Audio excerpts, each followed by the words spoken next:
Sahabat setia Gowor yang dikasih Tuhan, Shalom. Hari ini Rabu 29 April 2026. Hari ini kita merayakan peringatan wajib Santa Katarina dari Siena, perawan dan pujangga gereja. Saya kira pergumulan hidup yang dialami Santa Katarina bisa juga menjadi pergumulan hidup bagi semua orang.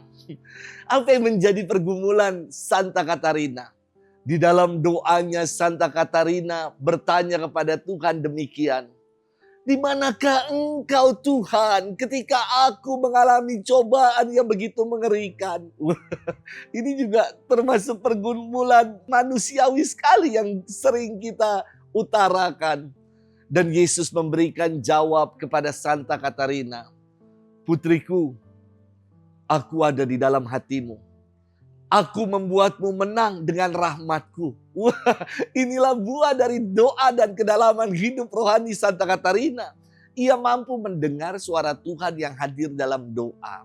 Santa Katarina lahir di Siena, Italia Utara pada 25 Maret tahun 1347. Ia tidak bersekolah dan tidak pandai menulis dan membaca.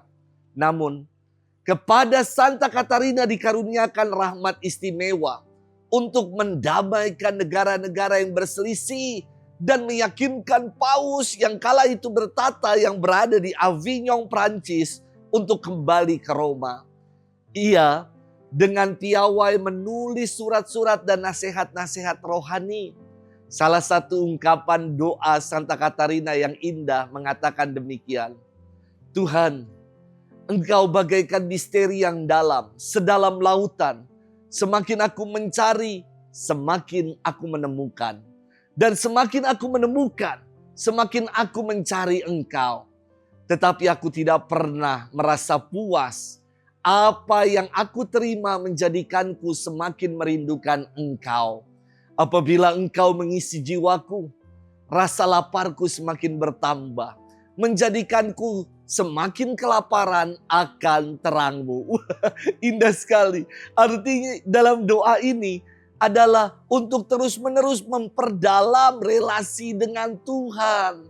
Untuk terus-menerus memperdalam hidup rohani dalam doa. Santa Katarina wafat di Roma pada 29 April tahun 1380 di usianya ke-33 tahun. Hari ini kita akan bersama-sama merenungkan firman Tuhan yang diambil dari Injil Yohanes 12 ayat 44 sampai dengan 50. Kita siapkan hati kita. Haleluya, haleluya, haleluya, haleluya.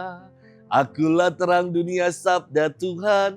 Barang siapa mengikut aku, ia akan mempunyai terang hidup. Haleluya, haleluya. Haleluya, haleluya. Tuhan bersamamu dan bersama rohmu. Inilah Injil suci menurut Yohanes, dimuliakanlah Tuhan. Sekali peristiwa Yesus berseru di hadapan orang-orang Farisi yang percaya kepadanya. Barang siapa percaya kepadaku, ia percaya bukan kepada aku, tetapi kepada Dia yang telah mengutus aku. Dan barang siapa melihat aku, ia melihat Dia yang telah mengutus aku. Aku telah datang ke dalam dunia sebagai terang, supaya setiap orang yang percaya kepadaku jangan tinggal di dalam kegelapan. Dan jikalau seorang mendengar perkataanku tetapi tidak melakukannya, bukan aku yang menjadi hakimnya, sebab aku datang bukan untuk menghakimi dunia, melainkan untuk menyelamatkannya. Barang siapa menolak aku dan tidak menerima perkataanku, ia sudah ada hakimnya, yaitu firman yang telah kukatakan. Itulah yang akan menjadi hakimnya pada akhir zaman. Sebab bukan dari diriku sendiri aku berkata-kata, tetapi Bapa yang mengutus aku, Dialah yang memerintahkan aku untuk mengatakan apa yang harus aku katakan dan aku sampaikan. Dan aku tahu bahwa perintahnya itu adalah hidup yang kekal. Jadi, apa yang aku katakan, aku menyampaikannya sebagaimana difirmankan oleh Bapa kepadaku. Demikianlah sabda Tuhan. Terpujilah Kristus. Sahabat setia Gowor yang dikasihi Tuhan, Shalom.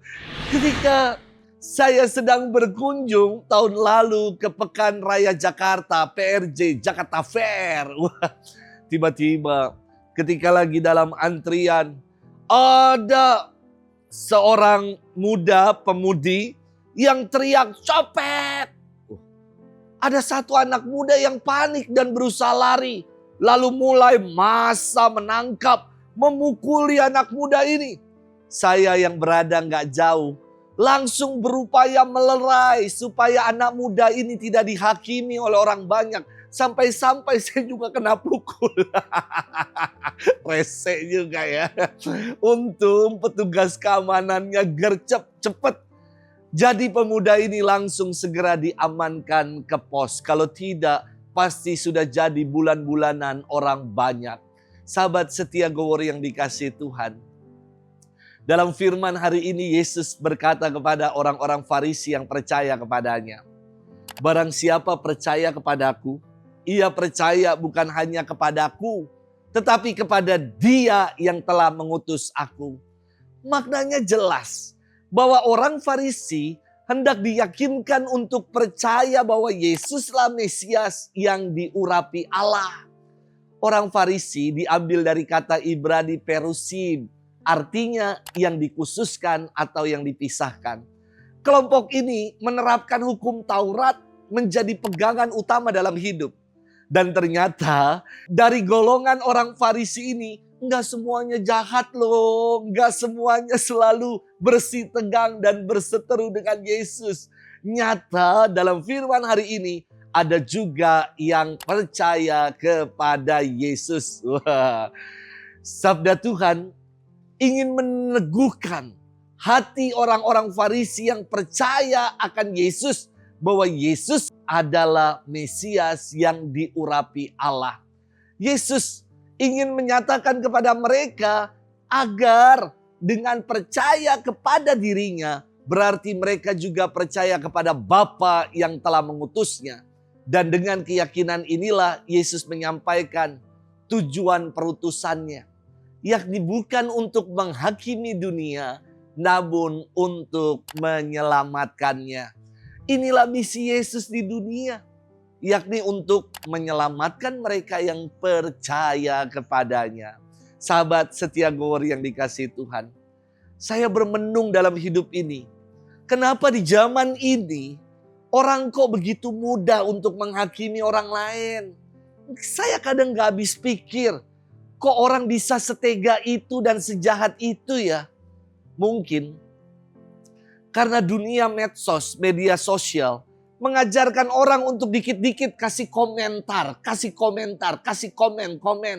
Ada komen berarti eksis.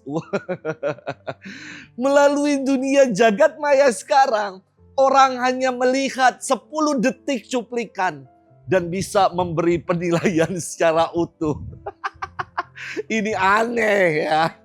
Bisa jadi manusia modern saat ini mengapa mudah menghakimi orang lain? Karena butuh suntikan ego. Agar dirinya merasa superior di tengah perasaan inferior dalam kehidupan sosial yang nyata. Yesus menegaskan misi kedatangannya adalah untuk menyelamatkan, bukan untuk menghakimi.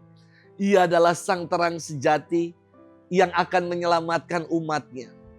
Masihkah kita hidup dalam kegelapan yang mudah untuk menghakimi orang lain? Sebagai pengikut Kristus, kita harus menjadi terang. Kehadiran kita harus menyinari mereka yang berada dalam kegelapan. Inilah kesaksian nyata hidup kita sebagai seorang pengikut Kristus. Sudahkah kita berjuang untuk melakukannya? Jangan sampai kita lebih mudah menghakimi orang lain. Kita menjadi kegelapan. Mari hari ini dan seterusnya kita mau menjadi terang di tengah kehidupan. Selamat bermenung. Tuhan memberkati kita selalu, Bapa dan Putra dan Roh Kudus. Amin.